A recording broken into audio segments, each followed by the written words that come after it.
Commit After Work. Der Business Talk wird präsentiert von Commit, der idealen Softwarelösung zur digitalen Pflege von euren HR-Daten.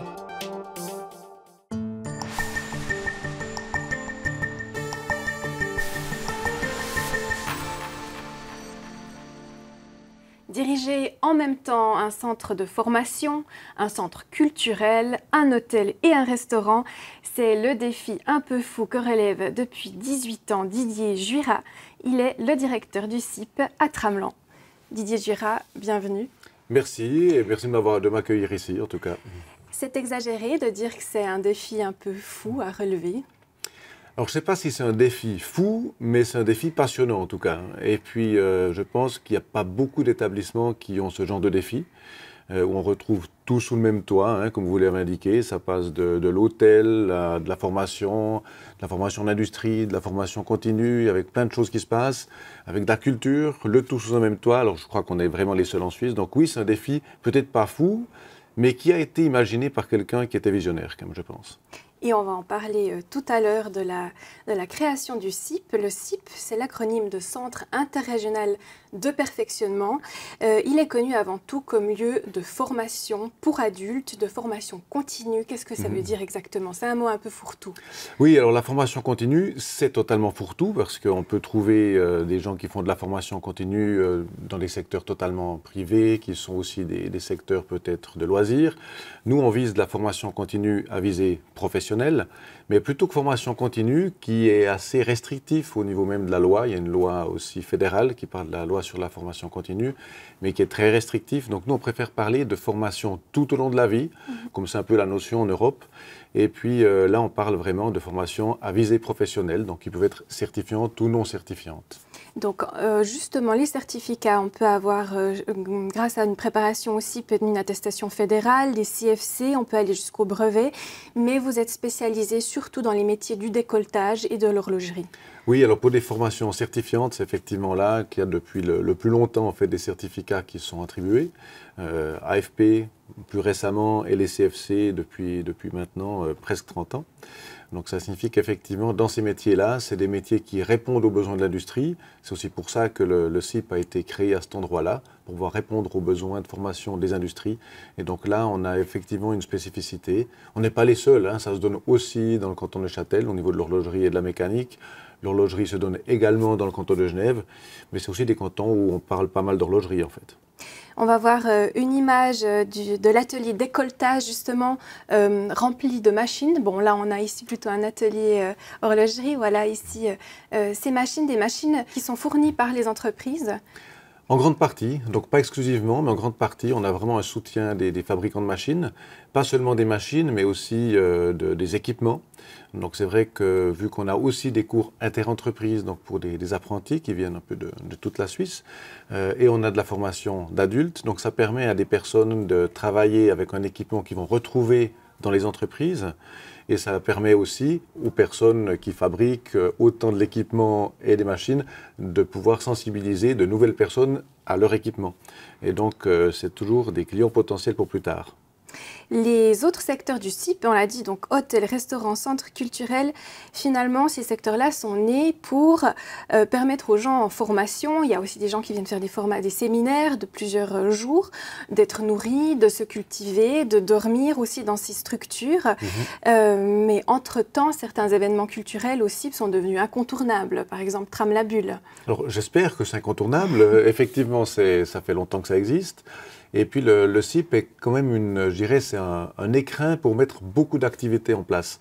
Donc au début de la création du CIP, il n'y avait pas vraiment une mission particulière qui était donnée ou vraiment des activités qui étaient déterminées. Il a fallu que ça se mette en place petit à petit.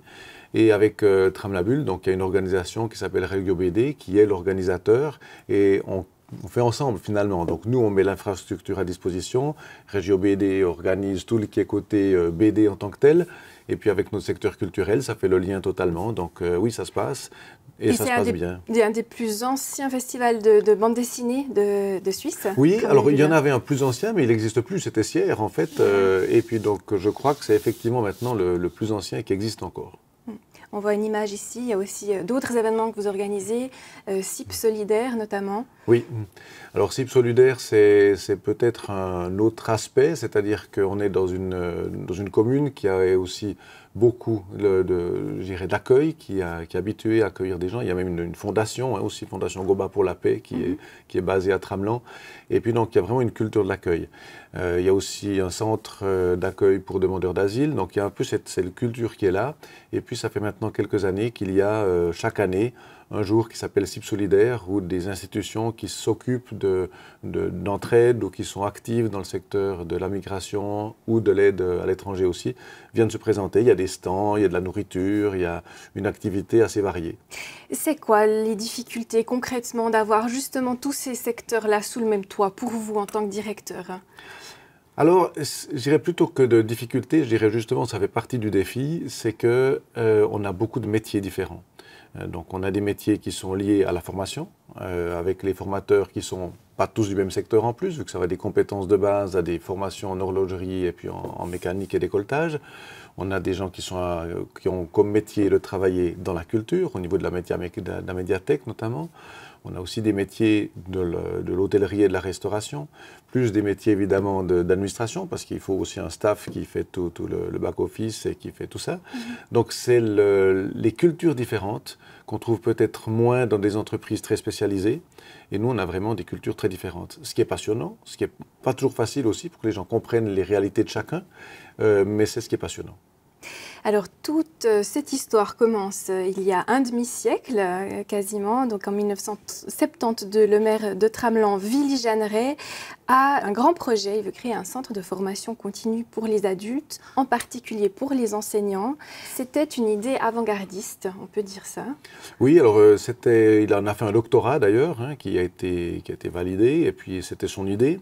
Alors il était lui-même déjà enseignant dans des cours pour enseignants finalement, donc, et c'était, alors en 1972, il faut dire que c'était un peu animé politiquement la région, donc c'était pas ce qu'il y avait de plus calme, mais il y avait encore finalement qu'un seul canton. Et puis l'idée, d'où vient le I de interrégional, c'est que l'idée était que ce soit un centre de formation pour les enseignants de tout l'arc jurassien si possible, mais en tout cas de toute la partie francophone du canton de Berne de l'époque. Et puis cette notion a été après relativement vite mise en défaut puisqu'il y a une loi sur la formation qui est arrivée avec différentes institutions, notamment la création des HEP qui ont eu des autres rôles. Donc le rôle d'interrégional a été, en tout cas pour les enseignants, un petit peu diminué. Mais par contre, c'est resté dans le nom du CIP. Et puis toutes les idées à la base de savoir que pour se former, il ne faut pas avoir juste une place dans une école, par exemple. Il y a toujours le syndrome des élèves qui sont à côté de la fenêtre et puis qui regardent dehors et puis qui n'écoutent pas ce que dit le prof. Alors, la formation d'adultes, c'est autre chose, c'est une autre dynamique. Et il fallait vraiment un bâtiment pour ça. Et là, il a été très visionnaire, avec l'idée de mettre tout ce qu'il faut autour pour y arriver. Donc, avec une médiathèque, avec justement un restaurant, un hôtel, en pensant que les gens pouvaient rester plusieurs jours sur place. Ce qui était le cas, et puis ce qui a été vraiment ce qui fait cette spécificité du CIP aussi. Mais n'empêche qu'il a quand même fallu 20 ans pour que le CIP entre en fonction. Donc c'est d'un côté des processus politiques complexes, mais qui vont à quelque part aussi servir, parce qu'on est justement en pleine question jurassienne, et le canton de Berne va casser sa tirelire, on peut le dire, pour construire ce lieu. Oui, alors tout à fait. Donc c'était une validation du projet qui a été accepté en 1979. Donc là, il y a vraiment eu les plans qui ont été déposés. Enfin, il y a eu un appel aussi à des créations. Et puis finalement, c'est un architecte valaisan qui a eu le mandat, ce qui a créé un premier petit conflit, ou en tout cas scandale, parce que pourquoi est-ce que c'était un architecte valaisan qui venait construire quelque chose dans la région? Mais bon, ça, c'est autre chose. Et pas n'importe quoi, c'est un bâtiment qui était très particulier pour l'époque, qui est étudié encore aujourd'hui. Oui, alors il est très particulier pour l'époque, il reste très particulier et même unique. C'était l'œuvre de la vie, en fait, des architectes Wenger, Peter Heide Wenger. Et puis maintenant, c'est un bâtiment qui est protégé, autant à l'intérieur qu'à l'extérieur, ce qui n'est pas toujours facile quand on veut faire des modifications d'ailleurs. Ouais. D'un point de vue énergétique aussi, ça coûte cher. Il y a plein de vitres partout. Oui, on va dire qu'on n'est pas encore au niveau de la minergie, donc voilà, ça c'est un peu compliqué. Ouais. Mais effectivement, il y a un devis qui a été accepté, les travaux ont commencé. Alors, les travaux ont commencé en 86, ils sont terminés en 91, donc ça faisait une grande période parce qu'il fallait aussi assurer le bâtiment sur la roche qui était un peu en dessous et sinon le terrain était un peu mouvant. Donc ça fait des dépassements de budget. Donc on est passé de 19 millions de visées à 29 millions au final. Oui. Et puis le canton de Berne a voulu en fait en quelque sorte remercier Tramelan, qui était un fief un peu anti-séparatiste. C'est ça ? Alors, je ne sais pas si c'est un peu le fou la poule, en fait, mais ce qu'il y a sûr, clairement, c'est que le maire était là, donc il a pu céder un terrain pour un franc symbolique au canton. Le canton, par contre, a effectivement cassé sa tirelire pour construire quelque chose dessus, mais c'était une bonne collaboration pour montrer aussi que le canton, je dirais, investissait dans cette région-là qui est restée dans le canton de Berne. Mais à l'époque, il a été l'objet de railleries, ce bâtiment trop grand, trop luxueux, trop éloigné, un gouffre financier. Et puis surtout, les patrons des PME avoisinantes estimaient pas forcément que le perfectionnement professionnel, les formations continues, c'était un investissement, c'était un coût. On n'était pas encore dans cette mentalité. C'est difficile à comprendre, mais la formation continue, c'était quelque chose qui n'était pas forcément encore vraiment ancré dans les mœurs. Alors, j'aimerais bien pouvoir parler au passé, comme vous le faites, en disant que c'était considéré comme un coût, c'est encore parfois considéré comme un coût. Ouais. Et puis, au moment où le CIP est venu, donc effectivement, il y avait un peu de la formation continue qui se faisait aussi dans les autres écoles professionnelles et qui existait déjà. Mais je pense que je dirais que ce passage à faire une institution pour la formation continue, au début, n'était pas forcément compris. Et puis, le chômage est arrivé, donc ça a aussi montré la nécessité d'avoir une institution qui peut, de manière flexible, offrir des cours en journée pour les chômeurs. Donc là, ça a commencé à prendre un essor un peu nouveau. Et l'autre élément est aussi que, justement, certaines institutions, comme la Convention patronale de l'industrie horlogère, la CPIH, a réalisé qu'il fallait former des adultes pour le métier d'horloger. Donc là, on a commencé à être plus cohérent par rapport aux besoins de l'industrie, on s'est rapproché de l'industrie et depuis, je dirais que la mayonnaise a pris évidemment. Mais certaines institutions ou certains employeurs considèrent encore que la formation, c'est d'abord un coût. Et là, vous avez un rôle de justement promouvoir la formation continue, de faire comprendre à quel point c'est important. Oui, et ça commence tôt en fait. Il y a maintenant, en fait, ça fait plusieurs années que la Confédération a aussi une priorité de former dans les compétences de base. Alors, compétences de base, il faut comprendre français, mathématiques de base, ou bien aussi techniques de l'information et de la communication, l'éthique. Et c'est toutes des compétences de base qui ne sont pas forcément acquises par la population. Ça, c'est fou. Vous donniez un chiffre. Oui, alors on parle de plus de 20%. Qui n'a pas les compétences de base. Exactement. En français, en mathématiques, etc. Qui ne les ont pas ou qui ne les ont plus. Ils ont pu oublier partiellement ou bien ils ne se sont pas tenus à jour.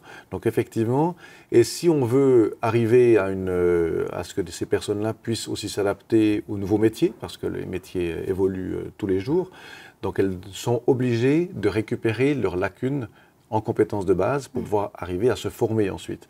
Et ça, c'est un discours qui n'est pas encore tout à fait compris par tout le monde, y compris par les personnes qui en souffrent. Il y a toujours encore la honte d'indiquer qu'on n'est pas à l'aise ni en français, ni en mathématiques ou bien en TIC, alors que vraiment, il y a tout qui est mis en place, il y a des mesures de la Confédération, on est là aussi pour organiser des cours spécifiques, pour aider ces personnes à pouvoir relever les défis futurs. En parlant justement du secteur de l'informatique, vous avez aussi, le CIP a très vite aussi donné des formations continues dans l'informatique. Il faut s'imaginer qu'à l'époque, c'était nécessaire tout d'un coup dans tous les métiers. Oui. On a une image d'ailleurs ici. Oui, alors c'était à la pointe du progrès. Maintenant, c'est un peu moins.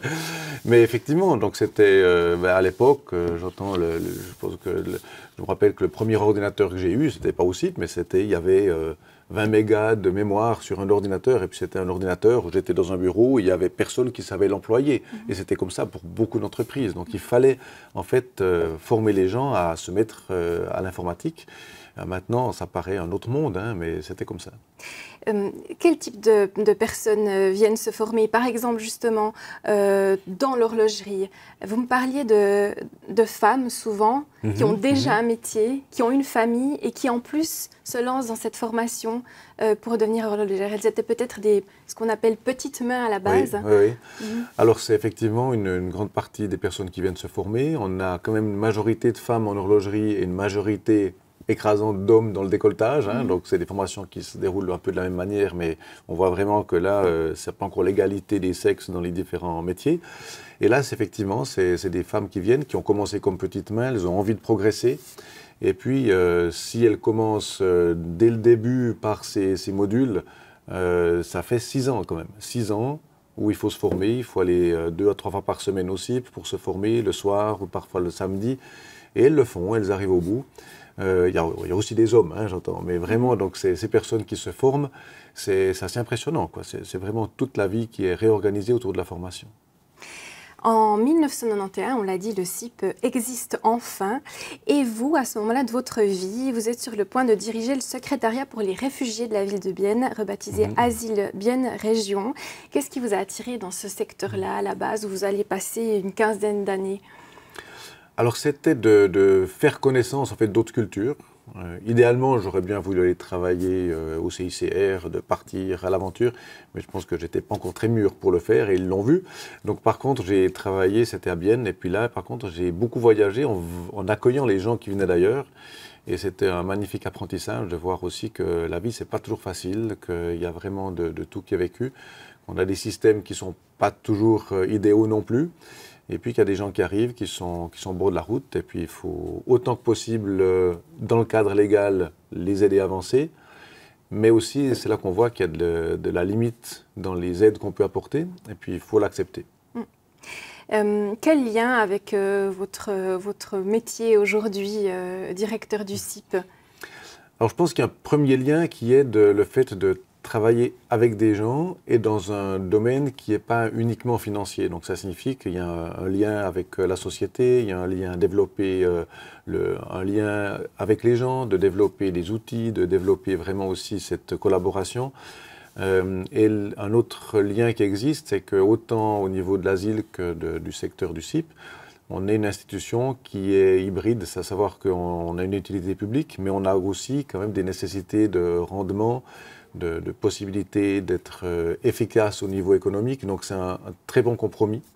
Puisque j'ai étudié l'économie à la base, j'étais content de garder un lien avec des chiffres, mais pas des chiffres pour faire des chiffres, mais vraiment avoir une utilité et puis faire travailler les gens dans une meilleure ambiance que possible, dans une meilleure utilité que possible.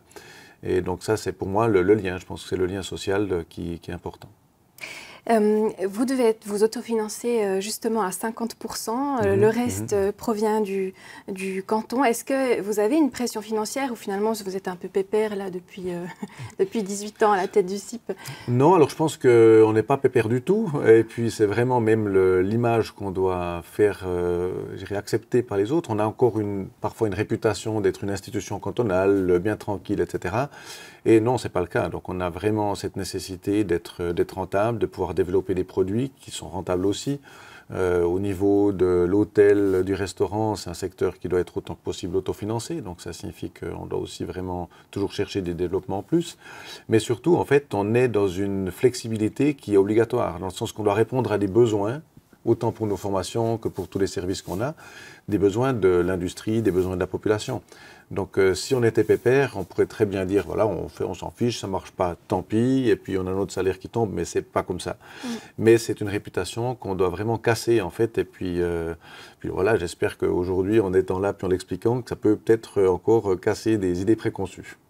Alors, vous l'avez dit, vous vous êtes formé en licence, vous avez une licence économique à l'université de Neuchâtel, avec cette envie dès le départ de travailler avec l'humain en équipe. Vos parents, eux, avaient une fiduciaire. Est-ce que c'est en les observant que ça vous a donné envie, vous, de pouvoir travailler avec un peu plus de monde? Alors je pense que de les voir, ça m'a donné envie de travailler dans les chiffres, ça c'est une chose, mais par contre, j'avais pas du tout envie d'être dans un cercle très limité. J'avais besoin de travailler en équipe, de pouvoir discuter, de pouvoir peut-être diriger des équipes aussi, donc vraiment d'aller dans un système de dynamique en lien avec plus de personnes, oui, effectivement. Vous grandissez dans quel genre de famille? Tout à fait romande, donc À Bienne. À Bienne, tout à fait, oui. Donc j'ai des parents qui étaient les deux francophones. Alors mon père devait parler un peu plus le suisse-allemand quand même que ma mère parce qu'il était en contact avec des personnes de différentes régions. Et aussi déjà tout de suite, il avait des clients qui étaient autant à Bienne que dans le Jura bernois. Donc pour moi, c'est une seule grande région. Ce qui n'est pas forcément le cas pour tous les Biennois, de ce que j'ai pu voir plus tard aussi. Donc c'est vrai que cette séparation, pour moi, elle n'a jamais existé. Et puis donc c'était effectivement une chance à ce niveau-là. Vous avez un fils de 30 ans. Oui. Vous avez perdu votre femme il y a 3 ans maintenant. Qu'est-ce qui, dans la vie, vous aide à remonter la pente? Alors, ce qui m'a aidé à remonter la pente, c'est déjà le fait que mon fils était là, puis qu'il faut continuer aussi, donc ça c'est une vie normale. Ensuite, j'ai eu de la chance d'avoir une amie maintenant qui m'accompagne beaucoup, et puis on fait beaucoup de choses passionnantes ensemble, donc c'est vrai que ça c'était une aide, et puis ce qui est aussi une aide, c'est d'avoir un travail qui est passionnant. Donc c'est vrai que dans une situation de ce genre-là, si on a un travail qui est catastrophique et puis on ne s'y voit pas, ça n'aide pas, donc ça c'est sûr. Donc le travail m'a beaucoup aidé aussi. Quel genre d'enfant vous étiez? Alors là, c'était au jardin d'enfants. J'avais aucune envie d'y aller dans ce jardin d'enfants. Ça me cassait les pieds. Et puis là, bon, je fais bonne figure pour la photo, mais je détestais ça. Vous n'aimiez pas l'école en général? Alors l'école enfantine, j'aimais pas. Je préférais rester dans mon coin, de pouvoir jouer d'une certaine manière. Donc là, j'ai pas trop aimé ce passage, mais il était obligatoire. Après l'école, si, j'ai bien aimé encore l'école. Mais le jardin d'enfants, non, c'était pas terrible. En plus, là, je venais d'avoir des lunettes, je crois, j'ai dû commencer, je les ai encore, pas les mêmes. Mais c'était dur de les accepter. Là, on voit avec votre sœur. Voilà. Et puis, vous aviez déjà tôt cette envie un peu leader, comme ça, de gérer une équipe. C'est venu assez tôt? Pas forcément. Non, alors pas forcément. Donc en fait, j'ai une vie très facile. Je jouissais de la vie. Tout se passait bien. Donc je me suis jamais posé beaucoup de questions. Par contre, effectivement, après avoir l'envie de pouvoir sortir justement d'un cocon un peu trop fermé et puis de dire que j'avais envie d'avoir des gens à côté, oui, c'est vrai. Alors à ce moment-là, je m'imaginais bien pouvoir diriger. Là, ça me titillait quand même, oui. Vous avez des défis qui vous attendent, en tout cas encore au CIP, avec d'un côté l'hôtel, les chambres vides, ça coûte. Vous voulez passer à 40% de taux d'occupation des chambres, vous êtes à 37%. Pour ça, il faut aller chercher des gens à l'extérieur. C'est difficile. Comment on fait? Alors oui, justement, il faut élargir le cercle, en fait. L'idéal pour un hôtel comme le nôtre, c'est quand il y a des gens qui viennent faire des séminaires, où ils peuvent venir, ils dorment, ils mangent, ils utilisent les cours, donc c'est parfait. Mais il faut aller les chercher. Et puis dans la région, alors on voit que les gens nous connaissent, mais ils n'ont pas forcément envie de passer toujours des journées entières. Donc ils viennent, ils font peut-être des jours de cours, ils repartent. Donc les séminaires étaient beaucoup plus en vogue au moment où le CIP a ouvert que maintenant. Et on doit aller chercher plus loin. Donc effectivement, on travaille avec une entreprise qui nous aide à faire connaître le CIP et donc quelque part toute la région, en dehors de notre petite région et aller jusque loin dans la Suisse romande. C'est dur de faire venir des gens dans le Jura bernois? Alors il y a des préjugés? Oui, il y a des préjugés, pas seulement, je dirais, de la région, mais en fait, si vous demandez à des Bernois de venir à Trablant, par exemple, concrètement, ils trouveront que c'est beaucoup plus compliqué de faire ça que pour nous d'aller à Berne. Je ne sais pas pourquoi, mais c'est un peu la règle. Et puis, alors, c'est vrai que pour la Suisse romande, Bienne, de toute façon, et le Jura bernois n'existent pas forcément. Donc c'est aussi pour ça qu'on pousse aussi cette appellation de Grand Chasseral dans la région, parce qu'il faut toujours sinon expliquer ce que c'est que le Jura bernois. Alors le Jura bernois n'est pas très connu dès qu'on dépasse Neuchâtel. Et puis si on va de l'autre côté vers Zurich, alors là, qu'il y ait des romans dans le canton de Berne, c'est vraiment de la science-fiction. Donc voilà, donc il faut vraiment qu'on arrive à faire connaître cette région et voilà, en essayant de vendre l'hôtel plus loin, on espère y arriver aussi un petit peu. Et pour ça veut dire pour vous aussi beaucoup de réseautage. Heureusement que vous pouvez passer des jours de vacances loin de tout ça. Par exemple, sur le glacier d'Aletsch, on va finir avec cette image de vos vacances. C'est en Suisse maintenant, vous qui vouliez toujours voyager, que vous aimez passer vos vacances. Qu'est-ce qui vous attire? En quoi ça vous ressource? Je pense qu'aussi avec le Covid, on a réalisé que de sortir, c'est pas toujours terrible, j'entends. Et puis, de se balader en montagne avec mon ami, on aime beaucoup ça, d'être aussi dans un coin aussi, on a un chalet qui est perdu dans la montagne, c'est aussi vraiment, ça permet de vivre d'une autre manière. Donc d'être en Suisse, j'ai aussi une autre passion, c'est de faire de la voile. Et puis donc c'est dans la région, il y a tout ce qu'il faut pour vraiment se ressourcer sans forcément aller au bout du monde. Et puis c'est des paysages magnifiques, j'entends. Donc on ne peut pas faire autre chose que d'admirer ces paysages quand on y est. Didier Juira, merci beaucoup d'avoir passé un petit moment avec nous sur Télébilingue. C'était avec plaisir, merci beaucoup.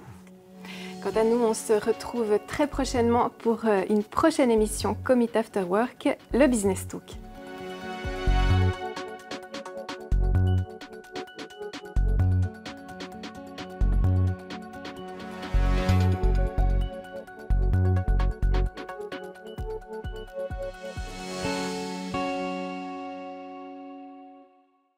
Commit After Work. Der Business Talk ist euch präsentiert worden von Commit. HR einfacher, digitaler, schneller und das zu einem unschlagbaren Preis.